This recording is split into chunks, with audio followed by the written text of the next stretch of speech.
ശ്രീജിത്ര, എനിക്ക് വാസ്തവത്തിൽ എനിക്ക് നിബിൻ പറയാൻ ഉദ്ദേശിക്കുന്ന അല്ലെങ്കിൽ എസ്റ്റാബ്ലിഷ് ചെയ്യാൻ ഉദ്ദേശിക്കുന്ന പല കാര്യങ്ങളും എനിക്ക് മനസ്സിലാകുന്നില്ല എന്നുള്ളതാണ് വാസ്തവം. അതിന് എൻ്റെ പ്രശ്നമാണെന്ന് എനിക്കറിയില്ല. കാരണം പറയുന്ന പലതും എനിക്ക് ഇല്ലോജിക്കലായി തോന്നുന്നു. അതാണ് വാസ്തവം. ഇനി എന്ത് തന്നെ ആയിക്കോട്ടെ, അപ്പോൾ ഇത്തരം കാര്യങ്ങൾ ഇതിനെ നോർമലൈസ് ചെയ്യാനൊരു ശ്രമം ഇവിടെ നടക്കുന്നു എന്നുള്ളതാണ്. ഇപ്പോൾ വളരെ നിഷ്കളങ്കമായി നിബിൻ ചോദിക്കുകയാണ്, ഈ വരികൾക്ക് എന്താണ് പ്രശ്നം? ഇത് പല ആളുകളും ഇപ്പോൾ കോൺഗ്രസ് നേതാക്കളടക്കം പറയുന്നത് കേട്ടു, ഫേസ്ബുക്കിലൊക്കെ ഇടുന്നത് കേട്ടു, ഞങ്ങളിത് വളരെ കാലമായി പാടുന്ന പാട്ടുകളാണ്, വരികളാണ്, ഇതിൽ എന്താണ് പ്രശ്നം എന്നുള്ളത്. അപ്പോൾ ആ നിലയിൽ സംഘപരിവാറിന്റെ ഒരു അജണ്ട അതിനെ നോർമലൈസ് ചെയ്യാനുള്ള ശ്രമമാണോ ഇവിടെ നടക്കുന്നത്? ഒരു ഘട്ടം കഴിയുമ്പോൾ നമുക്കും തോന്നുന്നു ശരിയാണല്ലോ, ഇതിലിപ്പോൾ എന്താണ് പ്രശ്നം?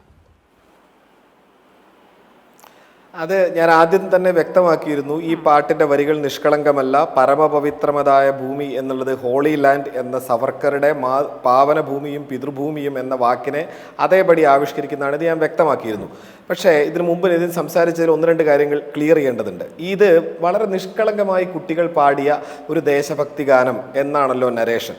ഞാനതൊന്ന് വ്യക്തമാക്കാം. ഈ സ്കൂൾ കേന്ദ്രീയ വിദ്യാലയമൊന്നുമല്ല. ഈ school Saraswati Vidyaniketan public school Elamakkara എന്ന് പറയുന്ന സ്കൂളാണ്. 1979 സ്ഥാപിച്ച സ്കൂള്. ഈ സ്കൂള് രാഷ്ട്രധർമ്മ പരിഷത്ത് എന്ന ട്രസ്റ്റായിട്ടാണ് പ്രവർത്തിക്കുന്നത്. ഇത് ഏത് വിദ്യാഭ്യാസ ശൃംഖലയുമായിട്ടാണ് ബന്ധമെന്ന് നിങ്ങൾ കൃത്യമായും വ്യക്തമായും മനസ്സിലാക്കണം. വിദ്യാഭാരതി അഖിൽ ഭാരതീയ ശിക്ഷാ സംസ്ഥൻ അതിൻ്റെ ഭാഗമായിട്ടുള്ള സ്കൂളാണ് ഈ സ്കൂൾ. ഈ വിദ്യാഭാരതി ശിക്ഷാ സംസ്ഥാൻ എന്ന് പറയുന്ന ഈ വിദ്യാഭ്യാസ ശൃംഖല എന്ന് പറയുന്നത് ഇന്ത്യയിൽ RSSന്റെ കൃത്യമായ രാഷ്ട്രീയം പങ്കുവെക്കുന്ന ഒരു വിദ്യാഭ്യാസ ശൃംഖലയാണ് എന്ന് സാധാരണ ഭക്ഷണം കഴിക്കുന്ന എല്ലാവർക്കും ഈ നാട്ടിൽ അറിയാം.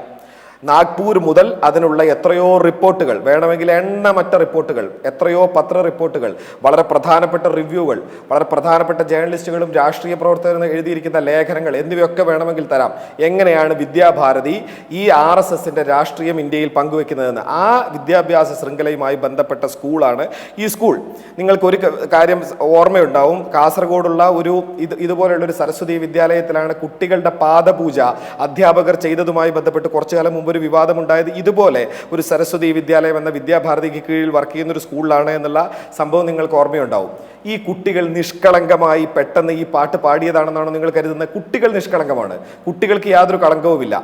പ്രശ്നം ഉണ്ടാകുന്നത് എന്താണ്? കുട്ടികളെ ഇത് കൃത്യമായി പഠിപ്പിച്ചു കൊടുത്തത് ആരാണ് എന്ന്, ഈ സ്കൂളിൻ്റെ പിന്നിൽ വർക്ക് ചെയ്യുന്നത് ആരാണ് എന്ന് ഈ രീതിയിൽ വ്യക്തമായി മനസ്സിലാക്കിയാൽ എല്ലാവർക്കും ക്ലിയർ ആവും. ഇത് ക്ലിയർ അല്ലാതിരിക്കുന്നത് ഇതിനെ പോലെ കുറച്ചു പേർക്ക് മാത്രമാണ്. കുട്ടികൾക്ക് പെട്ടെന്ന് അങ്ങ് തോന്നി ഒരു ദേശഭക്തി ഗാനം പാടുമ്പോൾ നേരത്തെ പറഞ്ഞ പോരാ പോരാ നാളിൽ നാളിൽ വേണ്ട, ഭാരത പാരുക്കുള്ള നല്ല നാട് വേണ്ട, സാരെ ജഹാൻ സെ അബ്ച വേണ്ട, ഈ പരമപവിത്രമതായ പൂങ്കാവനം ഈ പാട്ട് മതി എന്നങ്ങ് തോന്നി എന്ന് വിശ്വസിക്കണമെങ്കിൽ നമ്മൾക്ക് ഈ സമയത്ത് രാവിലെ 10 മണിയാണെന്നും വിശ്വസിക്കേണ്ടി വരും. അങ്ങനെയുള്ള മനുഷ്യർക്ക് മാത്രമേ അത് വിശ്വസിക്കാൻ പറ്റുള്ളൂ. യഥാർത്ഥത്തിൽ ഇത് കൃത്യമായ രാഷ്ട്രീയ അജണ്ടയോടുകൂടി ചെയ്തൊരു കാര്യമാണെന്ന് വ്യക്തമാക്കാൻ വേണ്ടി മാത്രമാണ് ഞാൻ ഈ സ്കൂൾ ഏത് വിദ്യാഭ്യാസ ശൃംഖലയുമായി ബന്ധപ്പെട്ടിട്ടുള്ളതാണ് എന്നത് കൃത്യമായി വ്യക്തമാക്കിയത്. പിന്നെ ഇതിനു മുൻപ് പറയുന്നത് കേട്ടു, ജവഹർലാൽ നെഹ്റുവും മുഹമ്മദ് അലി ജിന്നയും മുഹമ്മദ് അലി ജിന്ന എതിർത്തിട്ടുണ്ട്. സ്വാഭാവികമായിട്ടും അന്ന് മുഹമ്മദ് അലി ജിന്ന അവിഭക്ത ഇന്ത്യയിൽ ഉണ്ടായിരുന്ന ഒരു വ്യക്തിയാണ്. അദ്ദേഹം എതിർത്തിട്ടുണ്ട്. 1937 ഈ തീരുമാനം ഉണ്ടാകുന്ന സമയത്ത്, ഈ ചർച്ച ഉണ്ടാകുന്ന സമയത്ത് അതിനകത്ത് പങ്കെടുത്ത മറ്റൊരു പ്രധാനപ്പെട്ട വ്യക്തിയുടെ പേര് മഹാത്മാഗാന്ധി എന്നാണ്. മഹാത്മാഗാന്ധി തന്നെ കൃത്യമായി പറയുന്നുണ്ട്, വന്ദേ മാതരത്തിലെ താഴെയുള്ള സ്റ്റാൻസകൾ, താഴെയുള്ള ഈ ദുർഗയെയും ലക്ഷ്മിയെയും കുറിച്ചുള്ള വരികൾ ഒരു പൊതുജനാധിപത്യ മതേതര ഇന്ത്യക്ക് യോജിച്ച രീതിയിലുള്ള ഒരു ദേശീയ ഗാനമാക്കാൻ പറ്റിയതല്ല. ഗാന്ധിയും നെഹ്റുവും അടക്കമുള്ളവർ എതിർത്തതിന്റെ ഭാഗമായിട്ടാണ് 37 ഈ തീരുമാനത്തിലേക്ക് നമ്മൾ എത്തുന്നത്. അതിനെ തുടർന്ന് ഇന്ത്യൻ ഭരണഘടനാ നിർമ്മാണ സമിതിക്ക് ശേഷം 1950 ഇന്ത്യയുടെ ദേശീയ ഗാനമായി ജനഗണമനയും പിന്നെ അതിന് തത്തുല്യമായ സ്ഥാനമായി വന്ദേ മാതരവും അംഗീകരിക്കപ്പെടുന്നത്. ഈ 1800കളുടെ അവസാനത്തിൽ എഴുതപ്പെട്ട ബങ്കിം ചന്ദ്ര ചാറ്റർജിയുടെ ഈ ഗാനം ആനന്ദമഠം എന്ന നോവലിലാണ് പിന്നീട് ബങ്കിം ചന്ദ്ര ഉൾപ്പെടുത്തുന്നത്. നിങ്ങളത് ശ്രദ്ധിക്കണം. വന്ദേ മാതരം എന്ന ഗാനം ഹിന്ദു റിവോൾട്ട് എന്ന് പറയുന്നത്, ഹിന്ദു സന്യാസി കലാപം എന്ന് പറയുന്ന ഒരു സംഭവത്തെയാണ് ആ നോവൽ പ്രതിപാദിക്കുന്നത്. ആ ഹിന്ദു സന്യാസി കലാപത്തിൽ ഈ ഹിന്ദു സന്യാസികൾ നടത്തുന്ന ഒരു മാർച്ച് ഉണ്ട്, ഒരു റാലി. അതിൽ ഹിന്ദു സന്യാസികൾ പാടുന്ന ഒരു പാട്ടായിട്ടാണ് ആദ്യം വന്ദേ മാതരം പ്രത്യക്ഷപ്പെടുന്നത്. പിന്നെ അത് ഇന്ത്യയിലെമ്പാടുമുള്ള ദേശാഭിമാനികളുടെ ഒരു ഗാനമായി പരിണമിച്ചു. ടാഗോർ തന്നെ ആ ഗാനം എടുത്തു പാടി. ആ ഗാനത്തിന്റെ കവിത കൊണ്ട്, അതിന്റെ മനോഹരമായ സംഗീതം കൊണ്ട് അവരൊക്കെ അതിന്റെ ആദ്യ ഭാഗം എടുത്തു പാടിയിട്ടുണ്ട്. അതുകൊണ്ട് ആ ഗാനത്തിന്റെ ഉള്ളടക്കം ഒന്നടങ്കം മതേതരമാണെന്ന് വരുന്നില്ല. അത് കൃത്യമായി പരിശോധിച്ചത് കൊണ്ടാണ് അതിനെ ദേശീയ ഗാനമാക്കാതെ മറിച്ച് രവീന്ദ്രനാഥ ടാഗോറിന്റെ ഒരു ഗാനത്തെ ദേശീയ ഗാനമാക്കിയത്. അതുകൊണ്ട് വന്ദേ മാതരം എന്ന ഗാനത്തോട് ഒരു വിരോധവും ആവശ്യമില്ല. ആ ഗാനവും നമുക്ക് പ്രിയപ്പെട്ടതാണ്. കാരണം ഇന്ത്യയുടെ ഈ പറയുന്ന RSSലെ ഒരു മനുഷ്യൻ പോലും മേലനങ്ങാത്ത ഒരു പരിപാടി ഇന്ത്യയിൽ നടന്നു. അതിന്റെ പേരാണ് ഇന്ത്യൻ സ്വാതന്ത്ര്യ സമരം. ആ ഇന്ത്യൻ സ്വാതന്ത്ര്യ സമരം നടക്കുമ്പോൾ അതിൽ സ്വാതന്ത്ര്യ സമരം നടത്തിയവർ, അതായത് RSSകാർക്ക് പരിചയമുള്ള ആളുകളല്ല, അന്ന് ഊർജം ചെലവാക്കാൻ ബുദ്ധിമുട്ടുള്ളത് കൊണ്ട് ഊർജം പാഴാക്കരുത് എന്നുള്ള ഉപദേശം, ഇവരുടെ നേതാക്കളുടെ ഉപദേശം കേട്ട് മാറി നിന്ന ആളുകളാ അന്നത്തെ ഹിന്ദു മഹാസഭയുടെ ആളുകൾ. അവരല്ല, ഇന്ത്യയുടെ സ്വാതന്ത്ര്യത്തിന് വേണ്ടി പടപൊരുതിയ മനുഷ്യർ വന്ദേ മാതരം എന്നും പാടിയിട്ടുണ്ട്. അതുകൊണ്ട് വന്ദേ മാതരം എന്ന ഗാനത്തെയും നമ്മളൊക്കെ ആദരിക്കുന്നു. പക്ഷേ ഇപ്പോൾ ഏത് ഗാനമാക്കണം ഇന്ത്യയുടെ ദേശീയ ഗാനം എന്ന് പറയാൻ ഇവരാരാണ്? ഇവരുടെ പാരമ്പര്യത്തിൽ എവിടെയാണ് ഇന്ത്യൻ സ്വാതന്ത്ര്യ സമരത്തിന്റെ പാരമ്പര്യം ഉള്ളത്? ദേശീയ ഗാനം ഏതാക്കണം എന്നതിനെ കുറിച്ച് അന്ന് ചർച്ച ചെയ്ത് ജവഹർലാൽ നെഹ്റു, മഹാത്മാഗാന്ധി, ഇങ്ങനെയൊക്കെ പറയുന്ന ഇന്ത്യൻ ദേശീയ പ്രസ്ഥാനത്തിന്റെ ഏറ്റവും കരുത്തുറ്റ നേതാക്കളായിരുന്നു. അവർ തീരുമാനിച്ച അന്നത്തെ ഇന്ത്യയിലെ ഏറ്റവും മഹോന്നതരായ ഏറ്റവും പ്രധാനപ്പെട്ട കവികൾ കൂടിയിരുന്ന് ഓരോ വാക്കിനെ കുറിച്ചും നിഷ്ണാതമായ ചർച്ച നടത്തി, അലകും പിടിയും ചർച്ച നടത്തി തീരുമാനിച്ച ഇന്ത്യയുടെ ദേശീയ ഗാനം എന്നതൊക്കെ. ആ ഇന്ത്യൻ ദേശീയ ഗാനത്തെ മാറ്റി സ്ഥാപിക്കണമെന്ന് കർണാടകയിൽ നിന്നുകൊണ്ട് ഒരു BJP MP അങ്ങ് വിളിച്ചു പോവുകയാണ്. അപ്പൊ എന്നാൽ അതിനെ അങ്ങ് സപ്പോർട്ട് ചെയ്യാം. അതിനെ സപ്പോർട്ട് ചെയ്തിട്ട് മുഹമ്മദ് അലി ജിന്നയാണ് അന്ന് പറഞ്ഞത്. അതായത് അതിനകത്തേക്ക് ഒരു വർഗീയത തിരികണം. കൃത്യമായി അതൊരു മുസ്ലിങ്ങൾ ആണ് വന്ദേ മാതരത്തെ ഒഴിവാക്കിയത് എന്ന ചിത്രം നിർമ്മിച്ചെടുക്കണം. ഇതാണ് ആവശ്യം. മുഹമ്മദ് അലി ജിന്ന അത് ആവശ്യപ്പെട്ടിട്ടുണ്ട്, സത്യമാണ്. മഹാത്മാഗാന്ധിയും ആവശ്യപ്പെട്ടിട്ടുണ്ട്.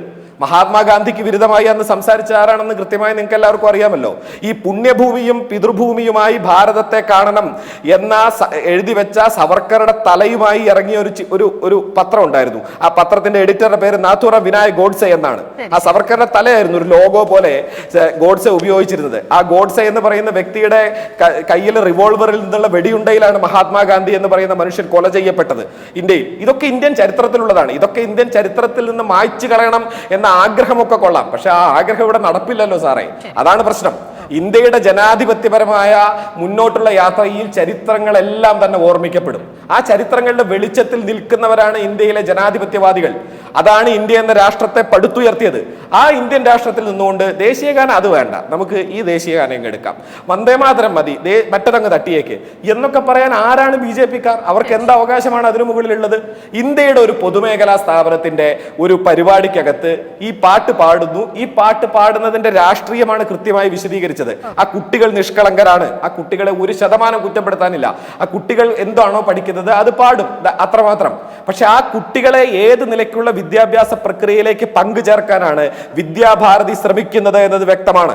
അത് നാഗ്പൂരിലെ വിദ്യാഭാരതി മുതൽ ഇന്ത്യയിലെമ്പാടും വിദ്യാഭാരതിക്ക് കീഴിൽ പ്രവർത്തിക്കുന്ന സ്കൂളുകൾ എന്ത് രാഷ്ട്രീയമാണ് ഇന്ത്യയിലെ സ്കൂൾ വിദ്യാഭ്യാസത്തിലേക്ക് കുത്തിവെക്കുന്നത് എന്നതിനെ പറ്റി എണ്ണമറ്റ രേഖകളുണ്ട്. അത്തരമൊരു സ്കൂളിൽ നിന്ന് വന്ന കുട്ടികളാണ് ഈ പാട്ട് പാടുക എന്ന സംഭവം ഉണ്ടായി. കുട്ടികളെ അതിൽ കുറ്റപ്പെടുത്താനില്ല. പക്ഷെ അതിന് പിന്നിൽ നടന്നിരിക്കുന്ന രാഷ്ട്രീയ പ്രേരണ വ്യക്തമാണ്. ആ രാഷ്ട്രീയ പ്രേരണനെ തന്നെയാണ് എതിർക്കുന്നത്. ആ രാഷ്ട്രീയ പ്രേരണ ശരിയല്ല. കേരളം പോലെ ജനാധിപത്യപരമായി നിലനിൽക്കുന്ന മതനിരപേക്ഷ ഗവൺമെന്റ് ഭരിച്ചുകൊണ്ടിരിക്കുന്ന കേരളത്തിന്റെ മണ്ണിൽ അത് നടപ്പില്ലെന്നേ. ഇവിടെ നടക്കുന്ന കാര്യമല്ല അത്. ഇവിടെ അനുവദിക്കാൻ പാടുള്ള കാര്യമല്ല അത്. ഈ നാട്ടിലെ ജനാധിപത്യവാദികൾ ഒന്നടങ്കം പ്രതിഷേധിക്കേണ്ട കാര്യമാണ്. അതുകൊണ്ടാണ് അതിനെക്കുറിച്ച് സംസാരിക്കുന്നത്. അപ്പൊ പറയാണ് സംഘം വളർന്നു. 2 ചോദ്യങ്ങൾ ചോദിക്കട്ടെ. ഈ പരമപവിത്രം പൂങ്കാവനം എന്ന് പറയുന്ന പാട്ടുണ്ടല്ലോ, ഇത് എഴുതിയ വ്യക്തി ആരാ? ജനഗണമന എഴുതിയ ആളുടെ പേര് രവീന്ദ്രനാഥ ടാഗോർ. വന്ദേ മാതരം എഴുതിയ ആളുടെ പേര് ബങ്കിം ചന്ദ്ര ചതോപാധ്യായ. ഈ പാട്ട് എഴുതിയതാരാ? ആരാണ് ഈ പാട്ട് എഴുതിയത്? സംഘം വളർന്നു എന്ന് പറഞ്ഞു. സംഘത്തിന്റെ ഇപ്പോഴത്തെ എത്രയാണ് സംഘത്തിന്റെ അണികളുടെ എണ്ണം? കൃത്യമായ എക്സാക്ട് എണ്ണം ഒന്ന് പറയാവോ? ഇന്ത്യയിൽ പ്രവർത്തിച്ചുകൊണ്ടിരിക്കുന്ന ജനാധിപത്യ സംഘടനകളുടെ മുഴുവൻ അവരുടെ കണക്കുകൾ അവരവരുടെ വെബ്സൈറ്റുകളിലൊക്കെ ഉണ്ടാവും. അവർക്ക് ആ കണക്കുകൾ പറയാൻ പറ്റും. ഇത്ര ആളുകളാണ് ഞങ്ങൾക്ക് അംഗങ്ങളായിട്ടുള്ളത്. എത്ര പേരാണ് RS അംഗങ്ങൾ എന്ന് വ്യക്തമാക്കാമോ? ഈ പരമപവിത്രം എന്ന് പറയുന്ന പാട്ട് കൃത്യമായി എഴുതിയതാരാണെന്ന് വ്യക്തമാക്കാമോ? ഇതൊക്കെ ഒന്ന് വ്യക്തമാക്കിയാൽ ശരി. ഞാൻ ശ്രീധരൻ ആ ചോദ്യം ഞാൻ അത് സമൂഹത്തിൽ